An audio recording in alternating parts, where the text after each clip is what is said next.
Hello. Today we're going to address the question, why do people fail to reach financial freedom? So we've talked about financial freedom, defining what it is. Some people use the word retirement, and what that means for people, personal mission statement, the aspirations of doing so and saving for retirement. However, statistically speaking, not everyone reaches financial freedom in the way we define it, okay? Mm-hmm. I mean, we all get to retirement as it's traditionally defined. We get older every day, and at some point you stop working, but it's not necessarily freedom in terms of you get there the way you want to. So in that light, let's talk about some of the reasons why people fail to reach financial freedom, Jason. So I know that this is a big one for all of us, and we talked about this in the foundation stage, and if you haven't seen the foundation stage lessons, we highly encourage you to do so. But it starts with some basic principles of saving. Okay, historically, we have not been a savings nation. We've been more of a consumerism-driven society, Jason. So how's that affected us, and how is that a reason that people fail to reach financial freedom? Yeah, well, so actually in this slide, you'll see here a stat that says the average household savings rate is 6.6%. That's what has been in the last few years. Yeah, last decade or so. But there's been times within that decade and within the last 2 decades that it's been closer to 1 or 2%. Right. And so in comparison to other countries around the world, it's extremely low. Right. And really, I mean, kind of as a rule of thumb, you need to be saving approximately 10 to 20% to putting away that much into your investments to be able to achieve financial freedom. And if you're not saving enough, I mean, it's simple mathematics over time. You're not going to be able to grow your investments enough to be financially free. That's right. And people get fixated on investing and the portfolio return, which is important. Absolutely. Okay. However, I would say that equally, if not more important, especially as you're getting started, is actual saving. Right. If you have $100 and you get 20% return, which is probably unrealistic consistently over time, you made $20. If you have $100 and you put away another $100, that's almost like 100% return on your money. Exactly. So the impact of saving really is a huge driver of your growth over time. Yeah. Is that a fair statement? It is a fair statement. It really all comes down to discipline. That's right. Or lack thereof. But it's not about having the big returns in your investments, and we're going to talk about returns. But what's more important is you get into the habit of constantly putting money away every month. And for a lot of people, that means make it automatic. Right.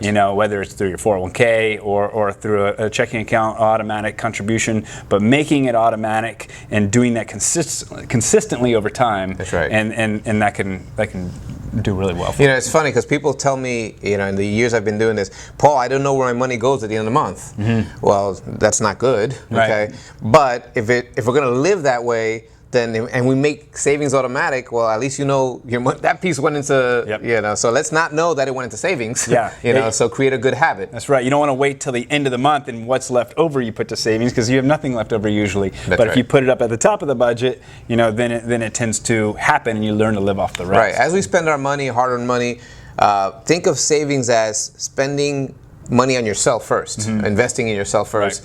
After, whether depending how you invest, whether it's after post taxes, but before you give big corporate America money, give some to yourself, which let it grow for your future. Absolutely. So we see savings, not saving enough money, is one of the reasons why people fail to reach financial independence, financial freedom. Another reason, as you see in the slide, is procrastination, which is waiting, delaying it. And this is a tough one because a lot of us, not just in the area of finances, but can procrastinate about doing so many things. So Jason, talk to us about the power or that this plays for or against you. Yeah, and we're going to see on the next slide a powerful slide that kind of shows the compounding of money over time. And really, for compounding to work really well, the more time in the equation, the better. Right. But we kind of need to look at the reason underneath this reason. And the reason why a lot of people procrastinate, some people just kind of lose hope. They're like, there's no way I'll ever be able to retire, so I'm just going to delay this. I'm not going to make it a priority in my life right now. Some people are scared that they're too far beyond being able to kind of fix their financial situation, so they keep putting it off and putting it off and putting it off. Right. And if that's you, it's okay. You still could make it work, but you got to start now. Right. And you got to get it going now, because the longer time you have, the better.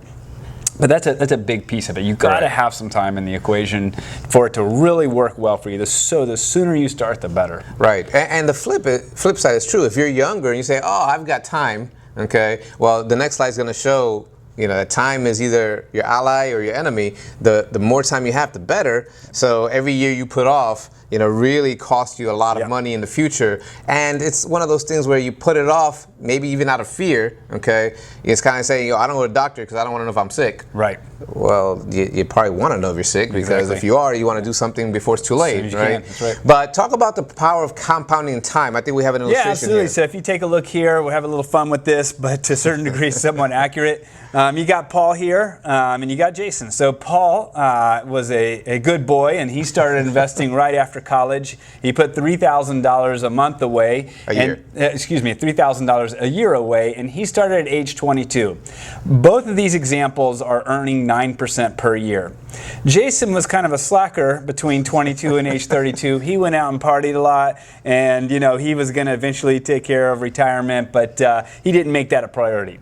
Well, he woke up, he saw his buddy Paul, starting to really build some investments, and he noticed he was missing out. So he started at age 32, and he put away more money per year. So he put $5,000 a year away, earning the same exact amount, 9%, and they both did that till age 65. And you'll see here at the top that Paul actually put in only $129,000, where Jason put in $165,000. So Jason actually put in more than Paul over the whole lifetime of the investments. But Paul ends up with $1.3 million, and Jason ends up with $900,000. That's a $400,000 difference, even though he put more money away over time.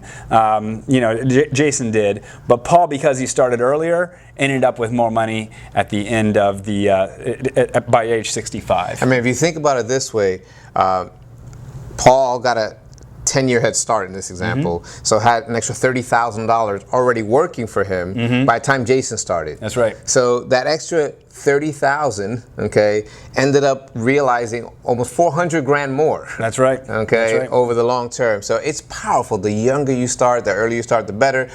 This is not to discourage you if you're later in life, but start now, like as Jason says. So procrastination is a second big reason why people don't reach financial freedom. A third reason, as you'll see on your screen, is they don't have a plan. And this is interesting. There's a quote that you see on your screen: if you don't know where you're going, you'll get there every time, which could mean nowhere. Okay. So there's all kinds of studies, that show that successful people write things down, write goals down, have a plan. Okay, so this is a tough one, because when you look at the reality of it, only 18% or so of Americans have a financial plan. And we say this sounds self-interested because we do financial planning, but everything we're teaching here might be self-interested. But we've seen people that actually have it written down actually start making headway in the direction, versus if you don't, you're just shooting in the dark. It makes a huge difference. It really does. And a plan, what it can do, you can see here the bullet points. It lets you know how much you need to save to reach financial freedom, right? What types of investment vehicles, depending on your risk profile, how much that'll grow over time. So you can start to get an idea and project what your investments are going to be at over your lifetime. But the other piece that's not even listed here, which we talk more about in Foundation, you also have a plan to potentially get out of debt, how to get your budget working properly for you, to get all the other fundamental things in place, so that you can be, you can have a peace of mind that you're making the right strides, and you're tracking that along the way. That's right. It's a twofold situation where if you're in the hole, you can become overwhelmed, right? So if you're overwhelmed, sometimes that paralysis kicks in, where you end up doing nothing. So a plan will at least let you see the light, if you will, where you can see step by step, what do I need to do next? It's your manual, it's your financial guide, to get to where you want to be, okay? And then the other thing is, there's people say, well, I don't need a plan, I'm just gonna do this, so I'm gonna do that. And that's good that you're at least doing something, but are you doing the right things? Okay, I had a friend of mine who says, oh, I'm saving aggressively in my 401k plan because I want to retire before I'm 50. Okay, do you know you can't take your money out of your 401k without penalties before you're 50? Oh, I didn't realize that. I mean, there's some circumstances where you can, but the plan will actually tell you what do you want to do, how to best get there, put it together. Exactly. Does that make sense? So that's a big thing as far as you need to have a plan. But now let's say you do have a plan. And I've seen this too, Jason. I say, oh yeah, I got a plan 5 years ago or 10 years ago. Oh great, what did the plan say? Well, I don't really remember. You know, or have you looked at your plan? Well, no, it's it's this book that I got and it's getting dust on my bookcase. So here's another big reason why people don't make it. If they do have a plan, they don't monitor the plan. Right. Which right along with monitoring, you're not following the plan. Right. You're not doing what it says, and then you're not tracking it over time to make sure you're still on course, because things can happen. That's right. You can change jobs, you can lose a job, you can earn more, you can earn less, and you need to adjust along the way. That's right. Life happens. You can get sick. There's marriage, there's divorce, there's receiving inheritance, there's having children, there's having to pay for college. All that. And a good plan will be dynamic in that it will adjust with your life as it adjusts. Yep. So that's what monitoring a plan entails, and it's critical that you do this. So these are the basic reasons why people fail to reach financial freedom. And again, the goal here is to really encourage you to establish a plan that incorporates these various components of financial freedom, and to encourage you to also start saving as soon as possible. Once you start saving, you should also have a plan and then start monitoring the plan. Yep. So we hope this helps, and we hope to see you soon.